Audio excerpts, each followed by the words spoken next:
Потегля влакът. Вътре няма място. Претъпкани са всичките купета не с живи хора, с призраци ужасни, с сенки на халееви комети. А машинистът иска да е сам и независим, да кара влак с спомени горчиви, самостоятелно където си поиска, макар пред взора всичко да е сиво. Най-добре така ще е за всички, освен за духовете в тесните купета.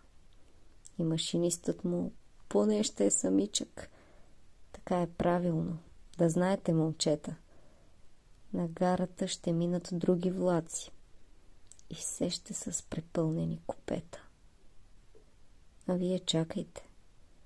Нали сте си глупаци, докато станете на духове проклети.